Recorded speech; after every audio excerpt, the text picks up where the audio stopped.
Hello વહાલા વિદ્યાર્થી મિત્રો, કેમ છો? નમસ્કાર. હું દર્શના પરમાર મારી ચેનલમાં તમારું સ્વાગત કરું છું.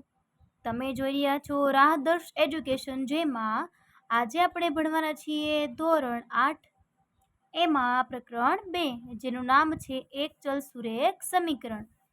એમાં સ્વાધ્યાય 2.1, બરાબર, એનો દાખલા નંબર 3 અને 4, એની ચર્ચા આજે આપણે કરીશું મિત્રો. અને ખાસ મિત્રો, તમે જો મારી આ ચેનલ પર નવા હોય તો ધોરણ 8 માટે ગણિતમાં જે કંઈ પણ દાખલાઓ છે, બરાબર, પ્રકરણ છે, સ્વાધ્યાય છે, એના બધા જ દાખલાઓ મૂકવામાં આવશે. તેથી મારી આ ચેનલને સબસ્ક્રાઈબ કરવાનું ભૂલશો નહીં. ઓકે, પ્રશ્ન 3. એમાં સૌથી પહેલાં તો આપણે સમીકરણનો ઉકેલ મેળવવાનો છે, બરાબર ને. હવે એમાં રકમ કંઈક આવી છે કે 5x + 9 બરાબર 5 + 3x, બરાબર ને. તો ચલો આનું સોલ્યુશન આપણે કરીએ. બરાબર, શું કરીએ? તો કે મેં તમને શું શીખવ્યું છે, તો કે ચલવાળી સંખ્યાને આ બાજુ રાખવાની. તો 5x + 3 છે, આ બાજુ આવે તો -3 બરાબર 5. 9 આ બાજુ આવે તો -9 થઈ જાય, બરાબર. હવે 5x માંથી 3x ને જો તમે બાદ કરી દો મિત્રો, તો કેટલો જવાબ આવે? તો કે 2x, એટલે આવશે 2x, બરાબર. 5 માંથી 9 ન જાય, 9 માંથી 5 કાઢો એટલે શું આવે? -4. તો x બરાબર -4/2 આવ્યા, બરાબર, -4/2, તો 2 દુ 4. તો x બરાબર તમને જવાબ મળ્યો -2. શું જવાબ મળ્યો? -2. હવે આની શું કરવાનું છે? ચકાસણી કરવાની છે. શું કરવાની છે? ચકાસણી. કઈ રીતે કરીશું તો એ જોઈ લો. સૌથી પહેલા તો ડાબી બાજુ છે એનાથી કરીએ. ડાબી બાજુ બરાબર શું છે? 5x + 9. અને જમણી બાજુનું આપણે આ તરફ કરીશું. શું છે જમણી બાજુ? 5 + 3x. ચલો, x ની જગ્યાએ મૂકી દેવાના છે -2. 5 દુ 10, એટલે -10 + 9. મેં તમને શું શીખવ્યું છે? માઇનસ પ્લસ અલગ અલગ નિશાની હોય તો શું થાય? બાદબાકી થાય. 10 માંથી 9 જાય, કેટલા આવશે? -1. અહીં તો આ જવાબ મેળવ્યો છે, બરાબર. હવે આપણે પેલી બાજુ જવાબ મેળવીએ. ચલો,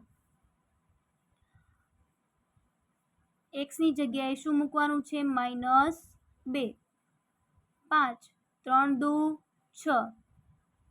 5 માંથી 6 ન જાય, 6 માંથી 5 કાઢો, કેટલો જવાબ આવ્યો? -1 જવાબ આવ્યો, બરાબર. તો આપણે લખીએ. ચલો, શું લખીશું?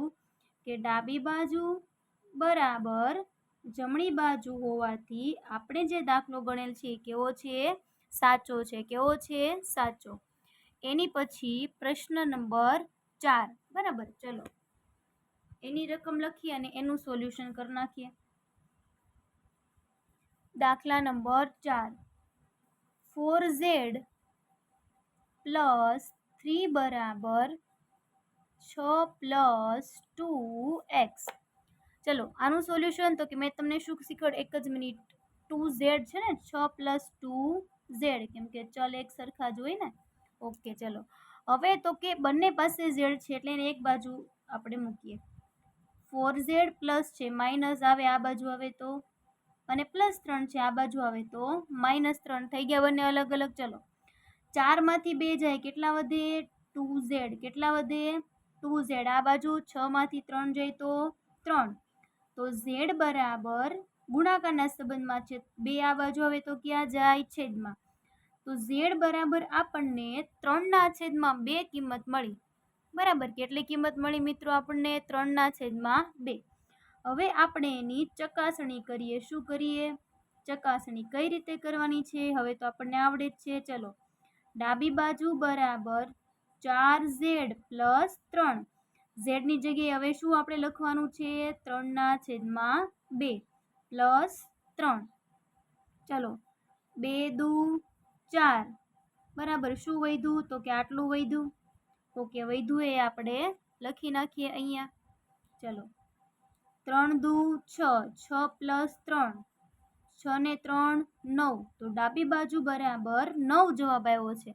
હવે આપણે એ જોઈ લઈએ કે જમણી બાજુ બરાબર એ જવાબ આવે છે કે નહીં. બરાબર, ચલો ઝેડની જગ્યાએ કિંમત મૂકી દો. જોઈ 3/2, તો 2 તો નીકળી ગયા. શું વધ્યું? 6 + 3, 6 ને 3 9, તો અહીંયા પણ કેટલો જવાબ આવ્યો મિત્રો? તો કે 9 જ જવાબ આવે છે. તો લખીએ ચલો કે ડાબી બાજુ બરાબર જમણી બાજુ. જવાબ બંનેના કેવા છે? એક સરખા જ આવે છે. ઓકે મિત્રો, તો આજે પ્રશ્ન નંબર 3 અને 4 જે આપણે શીખવાના હતા એ અહીં પૂર્ણ થાય છે મિત્રો. અને તમે જો મારી આ ચેનલ પર નવા હોય મિત્રો તો વિડીયોને લાઇક, શેર અને સબસ્ક્રાઈબ કરવાનું ભૂલશો નહીં. અને જરૂરથી જણાવજો કે તમને આ વિડીયો કેવો લાગ્યો છે અને તમને આ દાખલાઓમાં અથવા ધોરણ 8માં ગણિતમાં કોઈ પણ પ્રકરણમાં કાંઈ પણ પ્રશ્ન હોય તમે મને કમેન્ટ કરીને જણાવી શકો છો. અને અસાઇનમેન્ટનું સોલ્યુશન પણ મારી આ ચેનલ પર મૂકવામાં આવશે. તેથી આ ચેનલને સબસ્ક્રાઈબ કરવાનું ભૂલશો નહીં. Thank you very much.